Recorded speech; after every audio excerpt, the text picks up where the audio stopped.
Minha gente querida, com que prazer estamos começando o programa no dia de hoje, né? Você pode chamar de programa, de programete, de programinha, você pode chamar de... Agora virou podcast, enfim, há uma série de denominações, a live também, né? O importante é que nesta sexta-feira, aliás, sexta para sábado, né? Mas ainda na sexta, nós temos a presença do nosso querido amigo médico dos melhores, o doutor Silvio Provenzano, conosco. Boa noite, caro Silvio. Boa noite, Fernando. Como sempre, um prazer imenso participar do teu podcast. Pois é, o prazer é todo nosso. Um abraço grande. Ainda agorinha, eu até estava falando contigo que eu dei uma chegada lá no supermercado para comprar uma pizza para daqui a pouco poder comer. Então, o resultado, encontrei com o doutor Celso Dantas, urologista da melhor qualidade aqui, gente boa demais.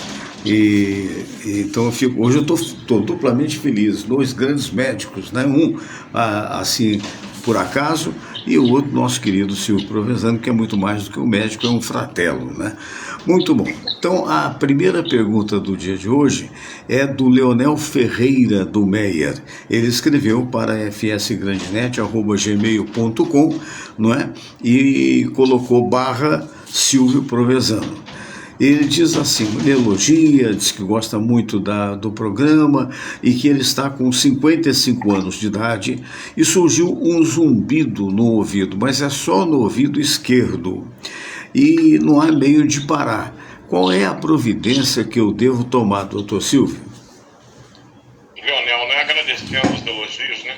Leonel, o zumbido é um problema no ouvido extremamente comum, que tem várias causas. Desde trauma acústico até problemas no ouvido, que requer, obviamente, que você passe pela avaliação de um otorrinolaringologista. Este é o profissional adequado para lhe indicar quais são os exames mais apropriados à tua situação. Ele vai fazer aquele exame otológico, com aquele aparelhinho no ouvido, vai olhar para ver como é que está o teu tímpano no ouvido médio, ver se já tem alguma coisa que sugira algum problema para começar o tratamento, ou vai pedir alguns exames de imagem, que às vezes são necessários, tomografia, ressonância. Enfim, é da expertise desse especialista, o otorrino, fazer a avaliação diagnóstica de zumbido. Agora, ainda bem que no ouvido só, porque o seu amigo aqui, ele tem zumbido em ambos os ouvidos. E claro que eu fiz todos os exames necessários e fiquei com um diagnóstico de zumbido essencial, para o qual não tem uma causa. Consequentemente, não tem tratamento.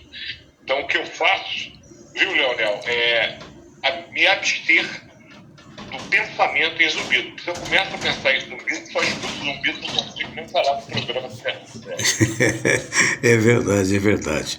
Mas olha, a Letícia tem 21 anos, é da simpática cidade de Juiz de Fora, em Minas Gerais. Primeira participação lá de Juiz de Fora. Muito obrigado, Letícia. Ela também disse que vê o programa, passou a gostar muito do programa e principalmente quando o convidado é esse simpaticíssimo Dr. Silvio. Dr. Silvio Provenzano. Então ela diz o seguinte, ela tem 21 anos de idade, portanto, bastante novinha, né? Diz que toda vez que ela é apresentada a uma pessoa nova, o coração dela dispara. Porque se isso é sinal de algum tipo de doença cardíaca. Não. Isso é uma manifestação, minha querida Letícia, de ansiedade. Quando nós estamos ansiosos, por qualquer razão que seja, nos deparamos com um acidente, temos alguma emoção que de repente desperte algum tipo de sentimento, a gente dispara e despeja no organismo uma substância chamada noradrenalina e adrenalina. Uhum. Essas substâncias que são simpáticas estimulam o sistema nervoso simpático e pode deixar você com a boca seca e com o coração disparado. Tem nada a ver com o seu coração. Quando isso ocorre frequentemente, a gente pode fazer um exame no coração chamado ecocardiograma, porque até 15% das moças podem ter um prolapso da válvula mitral, chamada síndrome de Barlow. Prolapso da válvula mitral significa que o que é a válvula? Ela impede o refluxo do sangue de uma cavidade para outra. Nosso coração possui 4 cavidades, a aurícula esquerda e o ventrículo esquerdo, sendo que o ventrículo esquerdo é a maior do coração e ejeta o sangue para todo o corpo. Quando o ventrículo esquerdo contrai, naturalmente, se não houver o fechamento da passagem para a aurícula esquerda, uma parte do sangue pode refluir em direção à aurícula esquerda ou átrio esquerdo. O prolapso permite que haja uma certa passagem, que varia de pessoa para pessoa. É uma condição normalmente benigna, que não requer habitualmente qualquer tipo de medicamento e que não vai acarretar para a tua vida nenhum tipo de transtorno. É a única condição que se associa a essas palpitações efêmeras, né? Elas dão e param. Mas eu estou apostando, viu, Letícia, que seja muito mais emocional que esteja por trás disso. Uma consulta médica, hoje em dia a gente pede muito exame, mas na minha época, quando o ecocardiograma ainda estava começando, lá pelos anos de 80, a gente colocava aquele aparelho chamado estetoscópio no peito da pessoa, região precordial, e ouvíamos um sopro característico do coração, que normalmente faz tuntar. Quem tem prolapso, ele faz suntar. O ouvido treinado do médico permite reconhecer e fazer o diagnóstico mesmo sem exames. Podemos fazer um ecocardiograma, é bom que confirme da agitação, se o é leve, o que normalmente ocorre na maioria das pessoas, você não tem fluxo mais intenso, e aí o cardiologista vai ser acionado. Mas é uma condição sempre benigna, tá, Letícia? Relaxa. Pois é. Olha, bom fim de semana também para ela, claro. E a Maria Alice vem de longe, vem lá de Vila Nova de Gaia, em Portugal, a quem eu aproveito para mandar um abraço. Vila Nova é onde mora o meu filho com a esposa e meu netinho. Então um abraço para o Fernando Rocha, meu amigo querido lá de Vila Nova, que é aposentado da Marinha Portuguesa, né? Um abraço também para o Castro, algumas pessoas que eu conheci lá e que me são muito queridas. E a Maria Alice eu não tive o prazer de conhecê-la, mas ela também é muito novinha. E ela diz assim, ela tem 17 anos, eu como muita pimenta, adoro a pimenta. Opa! Tá bom, o pai é aquela maneira deles falarem, né? Muito bem, ela tem 17 anos e a minha mãe, senhor Fernando e doutor Silvio, minha mãe diz que se eu continuar assim, não é possível, menina, vai ter alterações estomacais. E ela queria saber se é verdade, se ela pode continuar comendo pimenta desse jeito. Não vejo problema nenhum, não. Se você não tem nenhum tipo de alergia, ou de problema gástrico mais importante, eu juro que a pimenta é um dos condimentos mais interessantes para apimentar a vida da gente. Eu particularmente sou apaixonado por uma pimentinha. Eu também. Meu pai tinha um pequeno criador de pimenta italiana, uma pimenta vermelhinha, sei, redondinha, parece uma cereja, mas arde que é uma maravilha. Nossa, mãe. Eu também gosto muito de uma pimenta, acho que dá um sabor todo especial, né? Todo especial. A Eliane de São Paulo, capital. Alô, Eliane. Fernando, um abraço para você, um abraço para o Dr. Silvio Provenzano, que é muito simpático. Muito obrigado pela parte que me toca e acredito que ele também. E ela diz, eu tenho 62 anos e ganhei de presente da minha filha um pote desses que está anunciando muito na televisão de creatina. Eu sou saudável, mas tive câncer há 18 anos atrás, nunca mais voltou. É bom mesmo, qualquer pessoa pode tomar creatina, eu fico assim com o pé atrás, não quero desagradá-la, mas ela é publicitária, não é médica. Daria para perguntar para o doutor Silvio, estamos perguntando. Então vamos lá. Na verdade, Eliane, né? Eliane.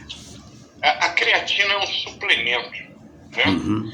Que normalmente é utilizado por pessoas que praticam exercícios físicos. Então, se você vai fazer musculação, a recomendação é que tome a creatina 30 minutos a 2 horas antes do exercício, porque ela vai ajudar você a aumentar a tua massa muscular. Normalmente é um suplemento que não tem contraindicação, a indicação é aumentar a massa muscular, mas se você tiver um problema renal, aí é bom consultar um médico antes de fazer uso, porque a creatina pode aumentar os níveis das chamadas amônias no sangue e o rim vai ter dificuldade para excretá-las. Não, eu sou uma pessoa saudável, meus rins funcionam normalmente, não há, Eliane, qualquer contraindicação, mas eu repito, só vale a pena fazer uso se você fizer atividade física pouco depois de ter tomado a creatina. Muito bem, quero mandar um abraço para o Marinaldo Luiz. Marinaldo Luiz está vendo a gente. O Edson Oliveira, da Felicidade FM de São Gonçalo. Alô, Edson Oliveira, um abraço. Já tive o prazer de tê-lo aqui uma vez na época dos debates. E vamos à última consulente de hoje, por assim dizer, né? Se é que a gente pode falar isso, as pessoas que podem fazer como ela, mandar o seu e-mail para fsgrandinet@gmail.com e /Silvio, Dr. Silvio Provenzano. Foi o que fez a Maria Eduarda, que é moradora da Urca, um dos bairros mais lindos que eu trabalhei 2 ou 3 anos da minha vida na Rádio Tamoio, que era ali no quadrado da Urca. Meu Deus, que maravilha! Eu, Nena Martins, aquela turma boa, né? Turma da antiga. Muito bem. Eita, saudade danada. Eita, sou. É verdade, é verdade. A Maria Eduarda da Urca disse: tenho uma. Deixa eu ver que eu tô aqui. Tem uma perna mecânica. Resultante de um acidente de automóvel que tive e que uso regularmente há 9 anos. No mês passado surgiu uma irritação avermelhada no coto, que é exatamente aquilo que é envolvido, né, por panos, eu não sei bem qual é o que envolve, e que depois se coloca a perna. O meu médico ortopedista disse que aquilo é uma irritação normal, mas não me aconselhou a não colocar nenhum tipo de medicamento. Então eu gostaria, Fernando, que você perguntasse ao Dr. Silvio Provenzano se há algum medicamento que eu possa curar essa vermelhidão que às vezes apenas coça. Provavelmente um processo que se desenvolveu de natureza alérgica. A recomendação é avaliar com um dermatologista, porque eventualmente, contrariando um pouco o seu ortopedista, alguns cremes podem aliviar essa reação alérgica, uma vez que é vermelho e coça. Então é possível que seja uma reação alérgica. Mas eu não prescreveria tanto quanto o seu ortopedista. Eu encaminharia, como eu estou fazendo, para que um dermatologista faça a avaliação do coto, que pode ter alguma reação alérgica, talvez até alguma coisa da própria perna mecânica, talvez tenha que colocar alguma coisa para evitar o contato direto. Mas eu repito, o dermatologista é o especialista que nesse caso deve ser procurado. Muito bem, Otávio de Melo, lá de Florianópolis, está mandando um abraço para a gente. O Otávio, eu o conheci, a única vez que eu fui a Floripa, que por sinal é linda, né? Mas eu fui, já tenho, provavelmente antes da pandemia, uns 10 anos, ou quase isso. E o Otávio já era, naquela época, e continua sendo presidente da Associação dos Funcionários Municipais de Florianópolis. Muito obrigado, Otávio. Muito bem, agora a gente vai falar de futebol. Eu tô aí, sabe, porque vai ter um jogão amanhã, aqui pertinho de casa, no Maracanã. Vamos pegar o Fluminense, que vem vindo muito bem, obrigado, e o Vasco, que parece ter começado uma reação, né? A partir até da contratação do Fernando Diniz. Mas eu acho que o Fluminense é o favorito. Queria saber se, na opinião do tricolor, grande tricolor, Dr. Silvio Provenzano, se ele acha isso também. Bom, o que eu acho é que é um jogo clássico, né? E como todos nós sabemos, clássico não tem favorito. Né? Por mais que a campanha do Fluminense seja melhor que a do Vasco, não é lá essas coisas. E eu sempre me pergunto, quando o Fluminense vai jogar, qual é o Fluminense que eu vou assistir. Porque eu vejo alguns Fluminenses, eu vejo desde um time mediocrizado até um time que me encanta. Se o time for aquele que me encanta, eu acho que o Vasco está em maus lençóis. Se for aquele mediocrizado, eu acho que o Vasco tem uma grande chance de sair vencedor amanhã. Para o Fluminense é extremamente importante a vitória, porém, não é menos para o Vasco. Daí, eu recomendar a todos que assistam, vai ser uma partida disputadíssima. Eu entendo que o Fluminense e o Vasco, no que tange aos goleiros, se equivalem. O Vasco tem um grande goleiro, o Fluminense não fica atrás. Verdade. A diferença é que um tem o dobro da idade do outro. Não é? A idade parece que para o Fábio não incomoda, é um goleiro extraordinário. Fantástico. Eu acho que nas laterais o Vasco leva uma ligeira vantagem em relação ao Fluminense. E entendo que a zaga do Fluminense é um pouco mais consistente do que a do Vasco. O meio de campo do Fluminense é superior. Os atacantes, pelas alas, o Fluminense é melhor, mas o centroavante do Vasco é infinitamente melhor do que o Fluminense. Então, se a gente for juntar tudo, o meu querido Fernando, é um jogo muito equilibrado. Então, vai ser decidido ali no detalhe, aquele que tiver mais tranquilidade, que souber aproveitar melhor as oportunidades. É um jogo para não se perder. É verdade. Então, a gente semana que vem, vê se eu tinha razão ou não. Vai ser um grande jogo, não tem dúvida não. É verdade. O Edmar Correia Bárbara, um abraço, Edmar. Boa noite para você também. E agora eu queria saber de ti, né? Porque você tem também curso de técnico de futebol, embora não tenha exercido, porque preferiu o grande amor da sua vida, que é a medicina. Você sabe que eu adoro futebol. E leio bastante sobre futebol, inclusive sobre estratégia futebolística. Tem alguns livros interessantes que remonta desde o famoso MM até o esquema do inicialmente 4-2-4, depois 4-3-3. Agora a gente tem vários, né? Eu tenho o 4-2-3-1, eu tenho 4-5-1, enfim, são vários esquemas que podem ser montados. O que não pode, e essa era a crítica principal que eu fazia ao Fernando Diniz, que revolucionou em 2018, quando implantou aquele sistema do carrossel holandês, estilo Rinus Mitchell, no Fluminense, encantou o mundo. Acontece que ele se apegou de tal forma ao esquema dele, tamanha convicção, o Fernando Diniz é um cara muito convicto das suas crenças, que ele se esqueceu de uma coisa importantíssima: o esquema ia ficar manjado. E obviamente que quando você conhece a doença, vacinas são criadas. Claro. E aí começaram a criar o antídoto, que é a marcação alta. O esquema do Fernando Diniz com marcação alta, ele se complicava. E ele não conseguiu enxergar uma alternativa. E o Fluminense foi decaindo, até que chegou no momento que não houve outra opção a não ser acabar com um belíssimo trabalho que ele chegou a fazer. Na vida a gente tem que ter opções. Eu espero que o Fernando Diniz tenha aprendido a lição. Me parece que o Vasco hoje é um Vasco que tem mais opções. Mais motivado, talvez. Que ele seja feliz no Fluminense. Eu tenho um carinho muito grande no Fernando Diniz. Muito bem, o Edmar Correia está aqui participando, até já falei o nome dele, a Joana Dá, que estou mandando um grande abraço também. Agora, você faria isso? Você, com tudo que você estuda a respeito de futebol, eu também não sou tão estudioso quanto você, mas sou algo estudioso, posso dizer assim.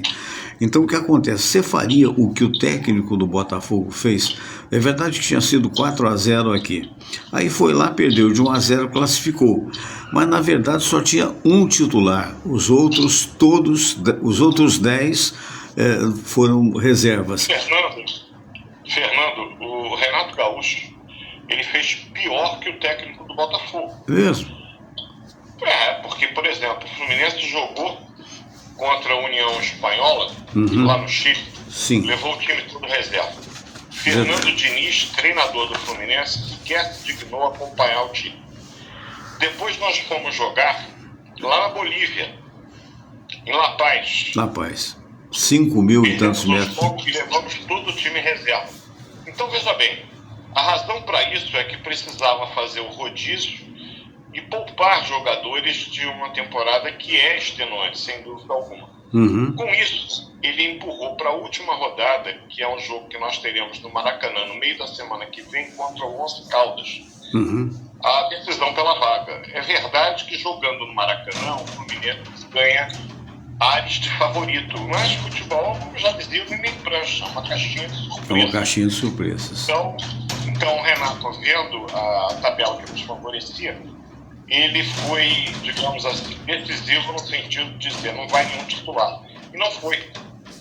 Não foi, perdemos 3 pontos na Bolívia. Se não fosse um golaço do Nonato, teríamos perdido também para a União Espanhola, e talvez hoje a gente já estivesse fora da Sul-Americana, que é um campeonato que a gente ainda não tem. Portanto, ele tem uma certa importância. O pessoal só liga para a Libertadores. Sul-Americano é um campeonato importante também. Então, eu entendo que foi uma decisão do Renato. O pessoal critica o Paiva, o técnico do Botafogo, aliás, um bom técnico, porque resolveu poupar o time do Botafogo num jogo que rigorosamente para o Fogão não valia nada.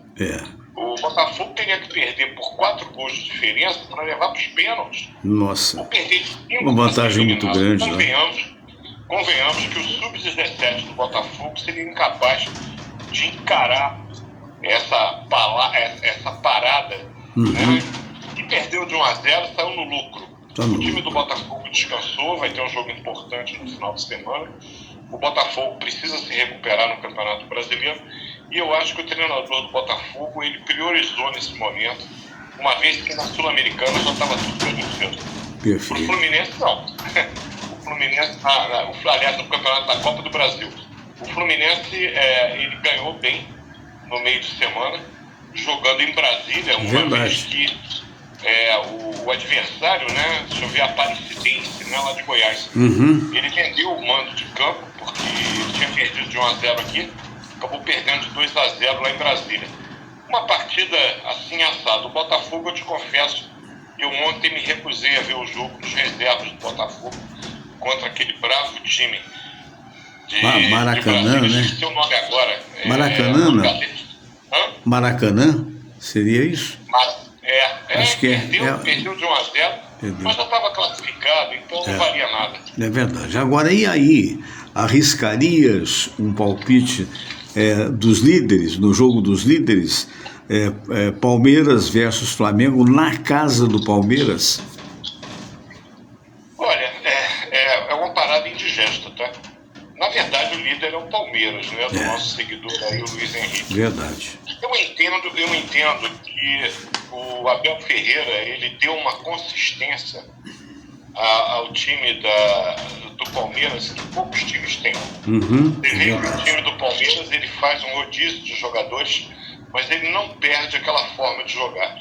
Por isso é que eu acredito que há um ligeiro favoritismo. Perfeito. Tá? É um ligeiro favoritismo. Eu também mas o Felipe Luiz, ele apronta, né? Tudo é possível. Está se revelando. Não sei se você reparou, já em 3 partidas eu percebi isso. O Flamengo começa os 30 minutos iniciais sufocando o adversário. Foi assim contra o Vasco, foi assim contra o Botafogo. O Botafogo conseguiu se defender melhor do que o Vasco, mas ele sufoca o adversário, ele faz uma marcação alta, impede a saída de bola do adversário, e eu fico me perguntando, será que o Felipe Luiz vai manter esse estilo agressivo? Porque ele deixa que aí é um risco, né? Da defesa. E ao deixar desguarnecido uma defesa contra um ataque com o Estevão, menino de 17 anos, tá voando, né? Eu me pergunto se ele vai ter coragem para isso, né? O time do Palmeiras não é mole, não. Não é mole, não. Vai ser um jogão. Vai ser um jogão. Vai ser um jogão. Quem gosta de bom futebol certamente terá uma oportunidade de ver um grande jogo. Verdade.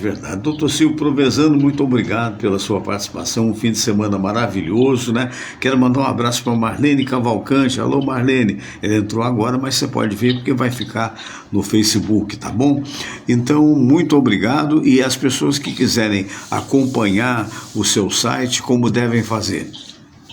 Tem um canal do YouTube, Dr. Silvio Provenzano, que tem a reprise dos programas do Serviço de Saúde.